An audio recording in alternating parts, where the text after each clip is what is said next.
Hey folks, Troy Dooley, the Beachside CEO, and we are here for the weekend news and review. And I tell you what, we are not at where were we going to? Well, where were we at? We were at Maple Street Biscuit Company, slammed, man. I think we've got Kentucky.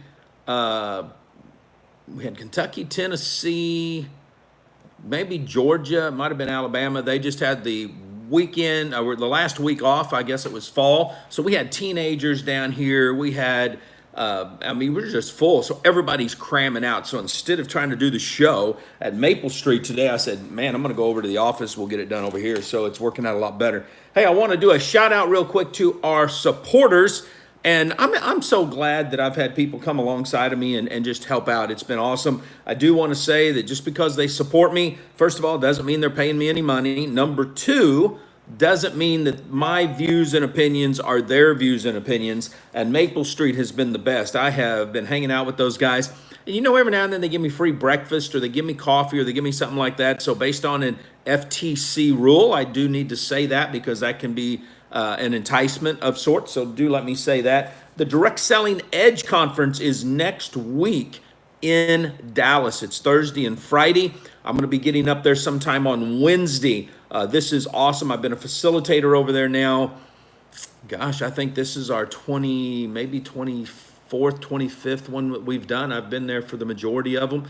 I just love helping startup companies, love seeing old friends that come in, and love really being able to give back to the community. If you wonder what it takes to really get your business off the ground, it can be in Main Street, it can be a big corporation, maybe you're a pubco and you've stagnated.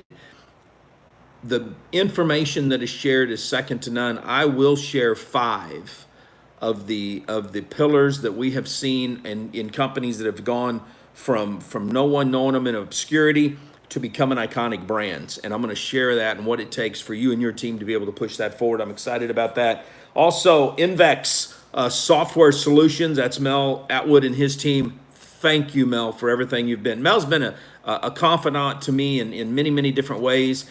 We've shared clients together, but when it comes to the dedication to changing the way the software industry is seen within the sales community, the direct sales, party plans, gig economy, done a lot of stuff with rideshare companies, you know, the Ubers and the Lyfts and all those. I tell you what, no one, I don't think, has that team together. I mean, what they do is just second to none, and I'm bragging about them, and I do that. Also, Kevin Grimes, maybe the leading FDA attorney inside of direct selling. He's a partner over at Thompson Burton.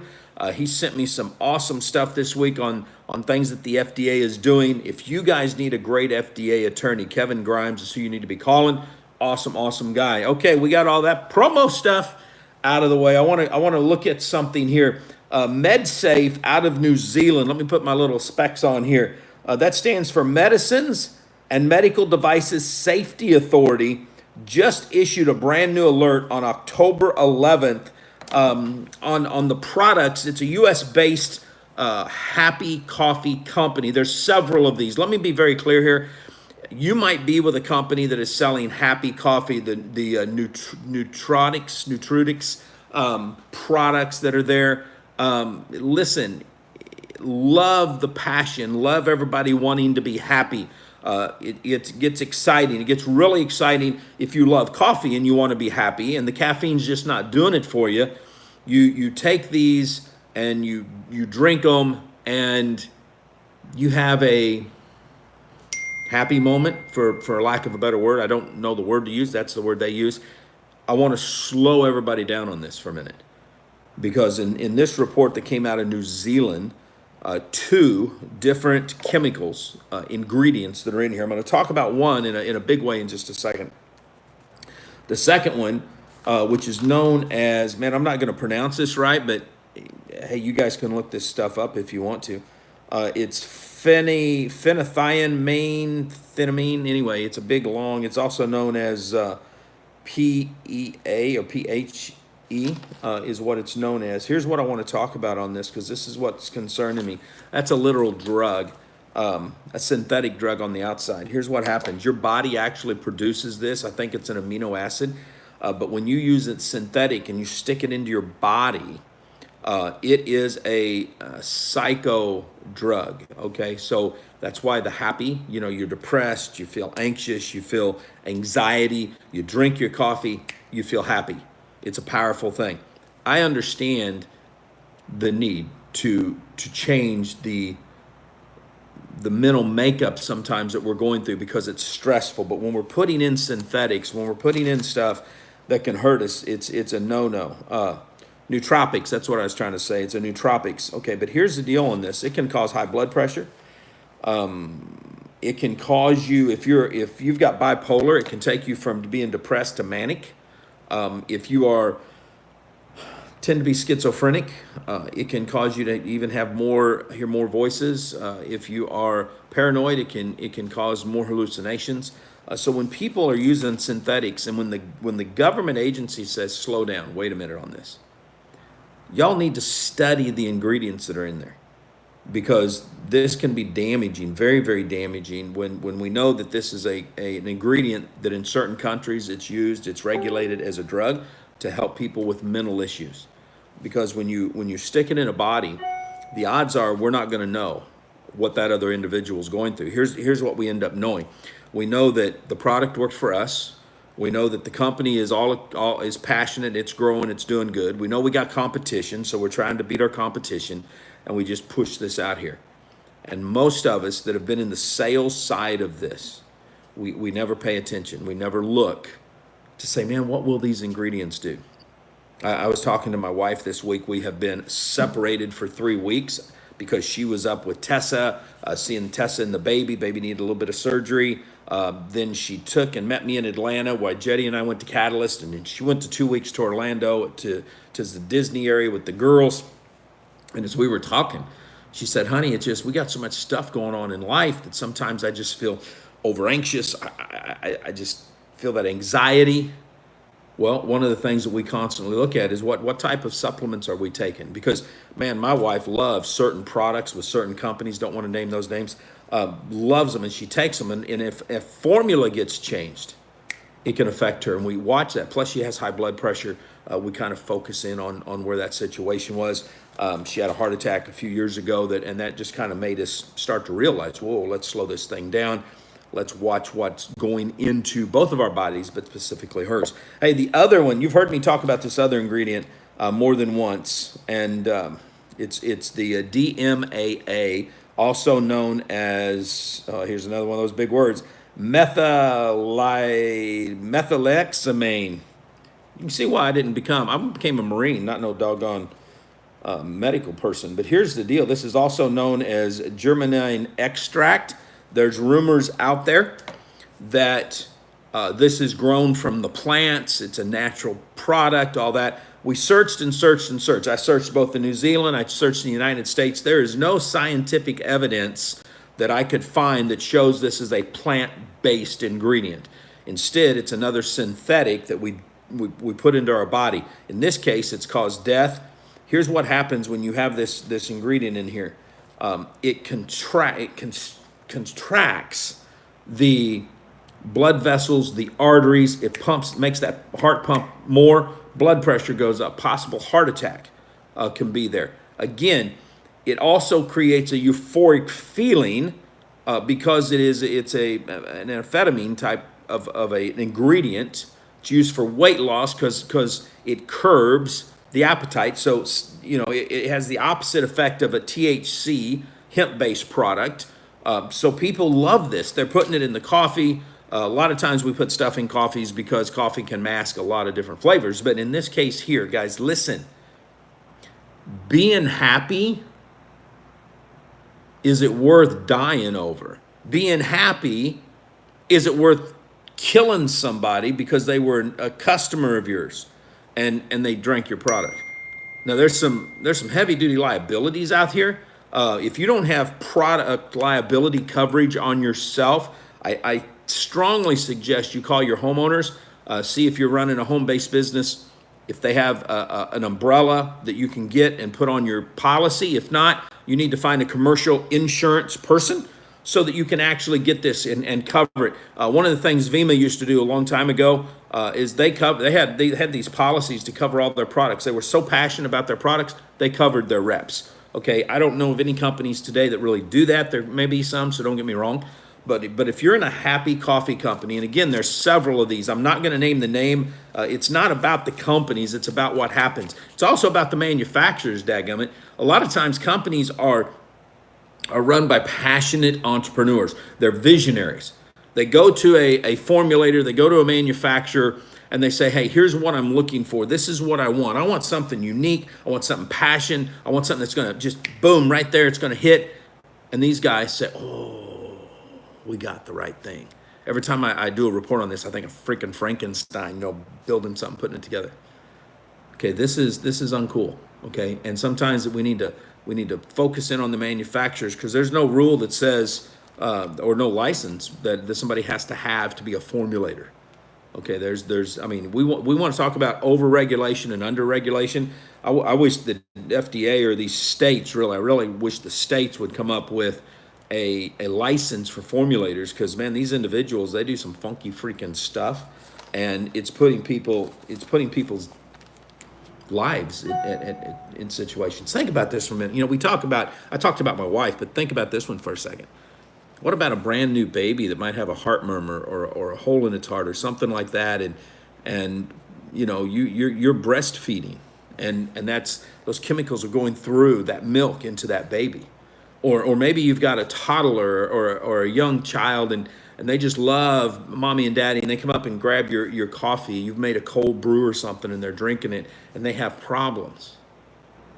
You wouldn't be happy any longer. And that's what I really want you guys to focus on today, is what this means when stuff like this happens. Now, let's move on to something powerful. This is great. Get out your pen and paper. Matter of fact, I think I can do this. I've got to go get our pups today. We're having them, they're 6-7 months old, so we're getting them, they're all getting all shaved and pretty. We got golden doodles, so they're going to look gorgeous when we get them done.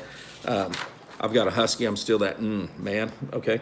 But look, let's look at this real quick. This is the Piper Jefferies 38th semi-annual teen report, what we know is Gen Z right now. Here's the takeaways from this. Here's why I'm bringing this up. There's a lot said about the Gen Z community. Number one, if you look at the teens today, most of them, and I'm a parent of teens, and this is the first generation of the teens and the youngins. I've got 11 preteens, 2 11-year-olds, a 10-year-old, a 6-year-old.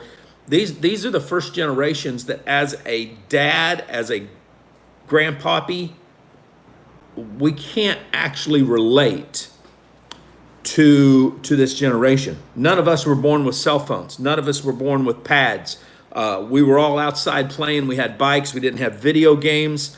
We didn't have smartphones. We didn't have smart watches. Dick Tracy did, but the rest of us didn't.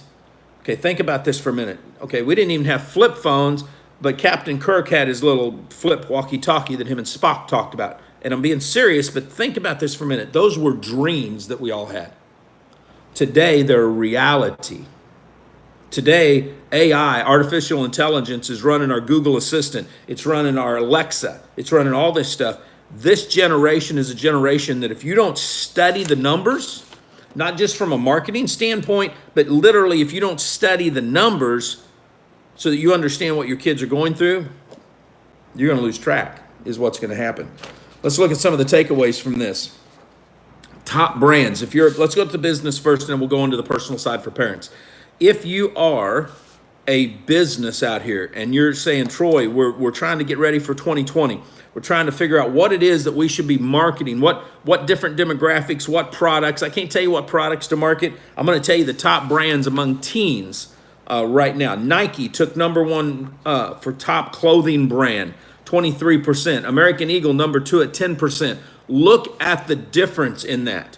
23%, 10%. Here's one of the reasons that I think that is.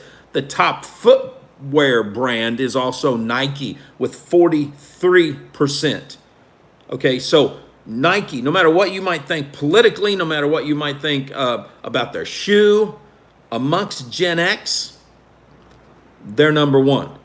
That means that when I tell you some more numbers here, If you guys wanted to figure out a way to do custom tennis shoes, that might be something to look at. Like I said, top clothing brand, American Eagle number 2, Adidas is number 3, Hollister number 4, PacSun number 5.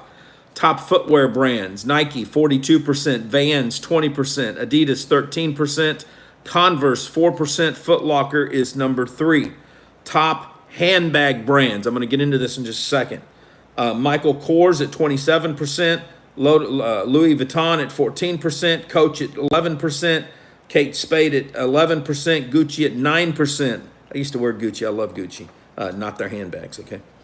Top shopping website, Amazon with 52%, Nike 4%, American Eagle 3%, Urban Outfitters 2%, eBay and PacSun were also at 2%. Think about this for a minute. Website, web marketing. If you've got a locked in good website and there's a great shopping experience there, it's gonna rock your world. I'm gonna go back for one of our sponsors, Invex. When you look at Invex's back office at a corporate standpoint, it looks almost like an Amazon experience. I mean, they have simplified it so well, and they've tied into what that message is that's coming out. Look, we saw this one in my generation. I started building and working on computers in the late 70s, early 80s.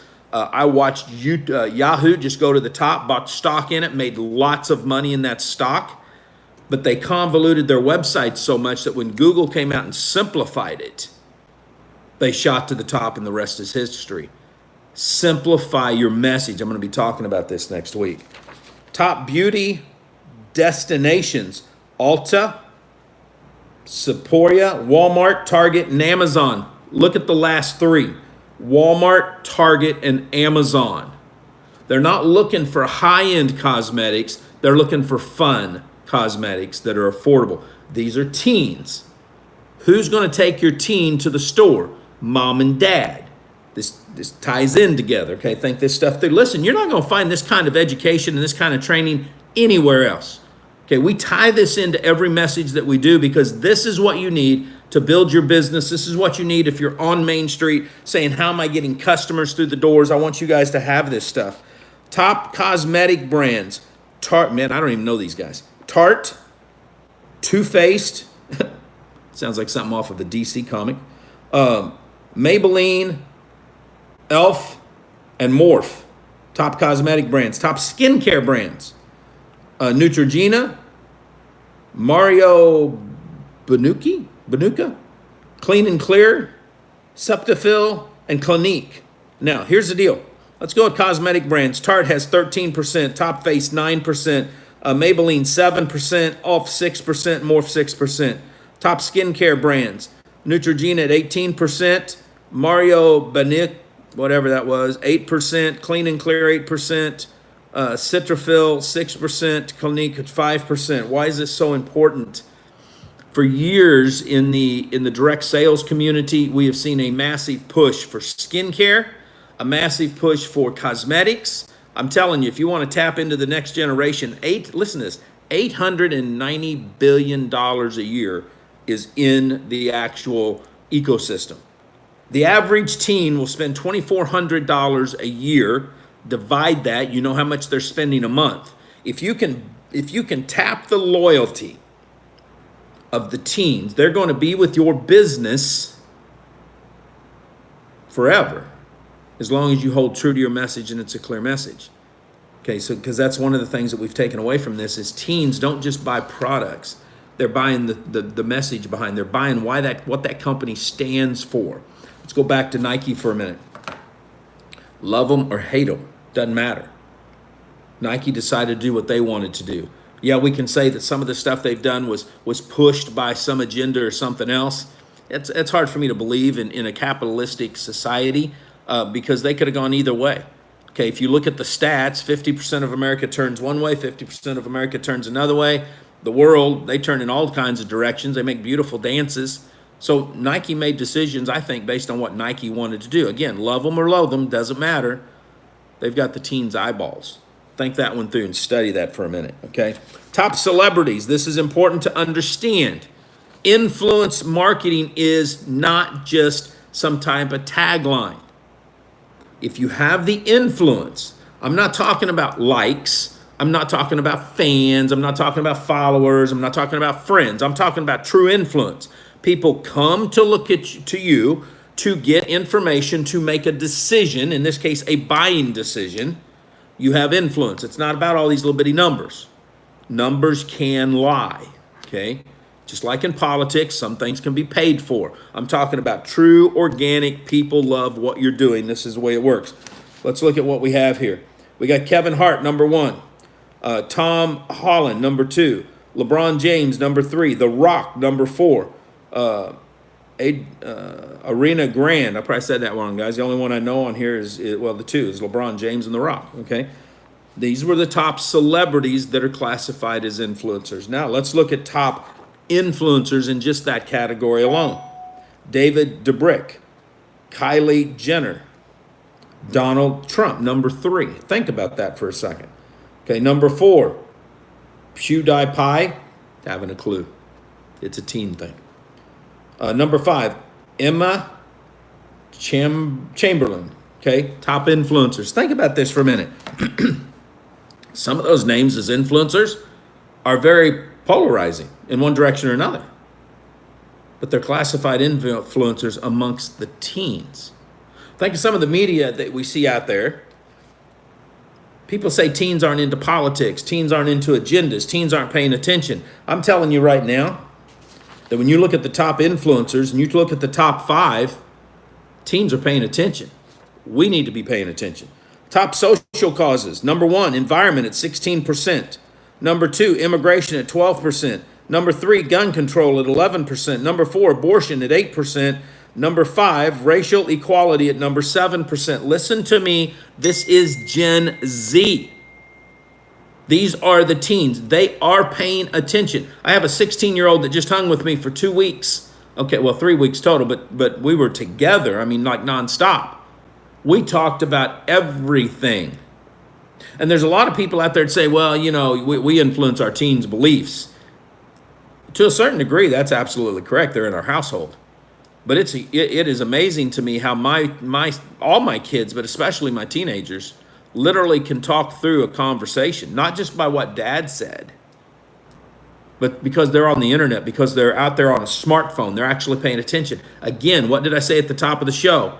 This is the first generation we really can't relate to. We think we understand them because, well, son, when I was your age, this is the way it was. It doesn't work that way anymore. We really don't know what they're going through unless we're actually digging in and paying attention. Tim Elmore just wrote a great book on Gen Z. I might do a review on that before too long. Top restaurants. Sorry, guys, I don't want to digress. It's Saturday. Everybody's got to jam it out and get to work, but these are important. Top restaurants. Chick-fil-A, number 1 at 18%. Starbucks, number 2 at 11%. Chipotle, number 3 at 6%. McDonald's, 5%. Dunkin' Donuts, number 4%. I want you to look at number 1. Chick-fil-A is known as a very conservative, privately held, Christian faith-based organization. It is number 1 amongst teens. It is not because of what their values per se are, as much as it is when you walk into a Chick-fil-A, they welcome the teens. Why is that culture so strong? Why am I talking about that? Because Truett Cathy, who is the founder of that organization, who is retired, okay, held true that teens were the backbone of corporate America. They were the backbone of the next generation. And he poured his heart and soul into teens inside of that culture and outside of that culture. Heck, he taught teen Sunday school his whole life, I think. And he's older than Moses, and Moses is pretty old. When you build a culture where people feel safe, where people feel included, even when your personal beliefs might be different than theirs, they still hang out and go with you. Starbucks, another prime example, and it's number 2. The founder of that company is really more of a I would call him a conservative Democrat. Very big in social causes, very conservative, very liberal in social causes, very conservative in fiscal causes. He created Starbucks so that everyone was included. You can be a Christian, you can be an atheist, you can be gay, you can be straight. Everybody's going to be welcome in. People are looking for a place like that. We see this all through this. Look, I'm gonna put the infogram up. The report's huge. You got to buy it. We don't get, when we buy things, we just don't give it away free, but the infogram is good. You need to be paying attention to this when you're building the cultures in your team and in your company. You need to learn how to communicate. It's all about communication.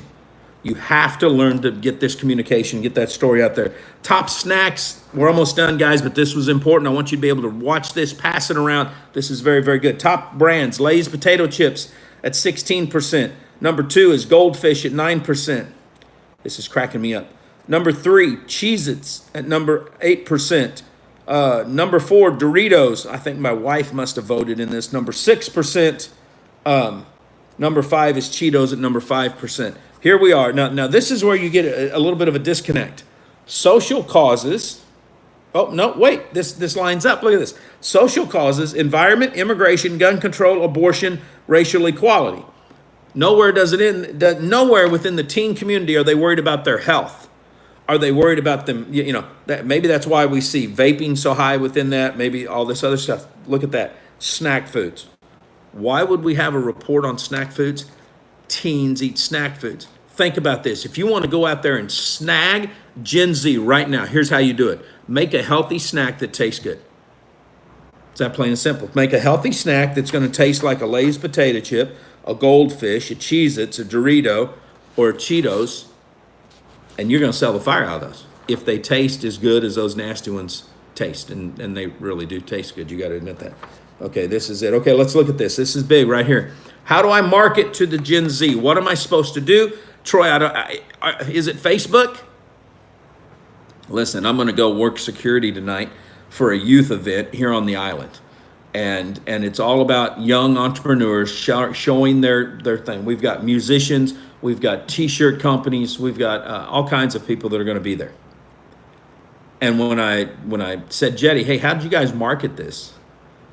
Instagram, a little bit of Snapchat. I guess that's why I didn't see it over on Facebook. Yeah, Dad, that's probably why. We all want to talk about how big Facebook is. Right now we just launched this week on Amazon. Amazon's like the number 2 actual search engine outside of the Google ecosystem. Most people don't even realize that. Most people aren't even over on Pinterest, let alone doing it right on Instagram. Teens know how to do this. Listen to this. If you want to market to them, daily video consumption. YouTube, 37%. Netflix, 35%. Cable, 12%.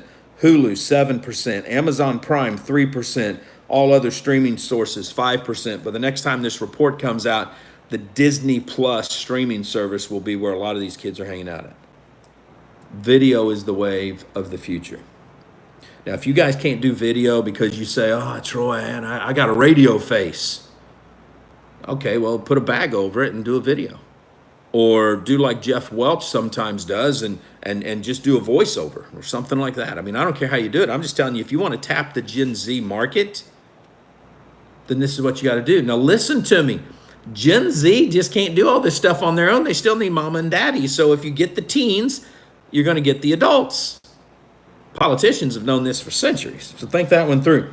Social media engagement. Are you ready for this? A little drum roll, okay? Instagram, 85%. Snapchat chat, 81%. Twitter, 40%. Facebook, 31%. Pinterest, 25%. I'm going to give out a secret in marketing.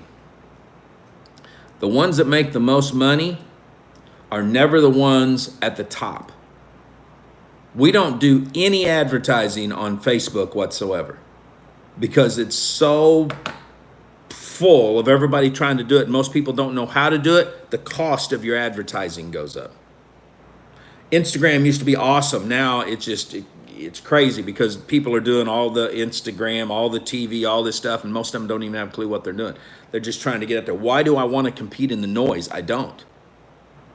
So what we do is when we look at these reports, we go to the bottom and we say, wow, okay, if number 3 is at 40%, look at that. Instagram's at 85%. Twitter's at 40%. Matter of fact, write this down. I want to do a whole review on social media. We'll use some of Michael's stuff on that. Here's the deal. Look, Snapchat's at 81%, Instagram's at 85%, but Twitter's only at 40%. This is Gen Z. These are teens. Did you ever think teens would be on Twitter? If teens are on Twitter, you need to think of your marketing over there and how you can tie into it. Look at this, Facebook's 31%. The problem with Facebook is teens aren't there. You're marketing on Facebook, you're bombarded, just like I said a minute ago, everybody else trying to go to every other generation. Unless you're going to pinpoint your marketing on Facebook to just this 31%, you're going to spend a lot of money for no reason. Pinterest. Pinterest has been our biggest for the last almost 24 months, okay?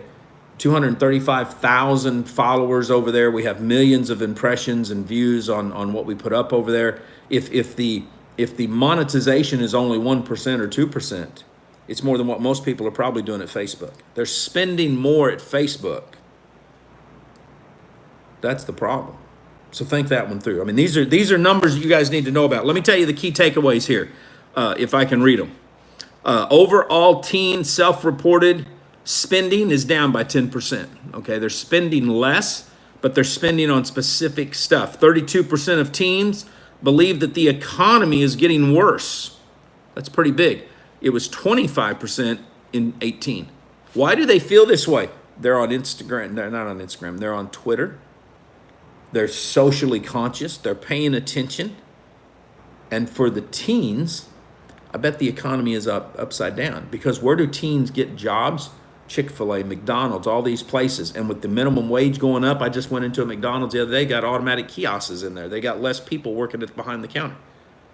So I can see where they would believe that. Let's look at this other, and I'm going to let you guys go. Food continues to be the teens' number one wallet priority, with 23% of the share at Chick-fil-A. Video games rose 9%. Economy, they're worried about the economy, but they're still spending money on video games. Okay, which means that any of the companies, I've got a couple of companies we know are launching, doing a social gaming community. Could be the right time for this, because these guys are really cranking this thing out and going for it. Cosmetic spending is down for females. It hit looks like it hit 19. It hit a 19 survey low, so it's down 20%. That's pretty crazy. Amazon is the number one preferred shopping outlet, with 52% going there. Let's look at the Crocs. Crocs actually rose. I told you, shoes. People love shoes. Get some funky shoes, they're going to do it. Now, don't listen. If you're a direct sales company, don't be trying to get in the shoe business. I'm going to tell you that. You got 4 different seasons. You got 4, 5, 6 different styles for ladies. You got flats and stilettos and pumps and flip-flop. I don't even know them all. I mean, forget it. I mean, then you got brown, black, whites, blues, greens. I mean, don't get in the shoe business, but I'm just telling you where you do something. Handbag spending is up for females. That's interesting there. 86% of teens expect an iPhone to be their next phone. 86% of teens will be using an iPhone. If you're out there building something just for Android, stop. You're going to miss the next generation. They're using Apple products. They're using an iPhone. Think that one through. I'm going to put this survey up. You guys will be able to get it. Teens care about social political issues, naming the environment, immigration, and gun control as the top 3. That's huge. Okay, guys, I'm going to let you go. That the survey. Oh, let me tell you this. This is important. There was 9,500 teens that were surveyed. The average age was 15.8. Average household income of the parents was $65,400. We're not talking about rich folks or poor folks. We're talking what the average. They got it from 42 different states. 54% of respondents were male. 45% were female. 2% didn't know if they were female or male, I guess, the way this is written. So, guys, that's it. That's some good information that you guys can use. Look, we're not here just to have our own information. We're here to push some stuff across to you guys so that you can figure it out. Look, you're in this business. You're across the globe on Main Street. You've got to figure out what's best for your guys' business as you grow. Spread the word. Let people know. We do the weekend. We've got the breakfast with Troy during the week over at Maple Street. We're building this thing out. Like I said, you're going to be able. You can now get us over on the Amazon TV. If you got Fire Stick and stuff, you can look in Troy Dooley, Beachside CEO. Get this stuff flowing live. We got a lot of info over there. Sites are coming along fine. So we're going to be moving off of Facebook in 2020. We'll still be doing some little stuff here, but you're going to see us go back to the hub. The hub is going to be the website, and we'll branch out into the social arena from there. So guys, live life in a humble manner, man. Just stay humble, stay strong. And think about why you're in this business in the first place. Okay, it's not always about the money. these teens just kind of showed that. It's not about the money. It's about some other stuff. Go out there and build something your family can be proud of. Leave them a legacy, and go grow this thing, man. You've been listening to a voice in Main Street America. Thank you.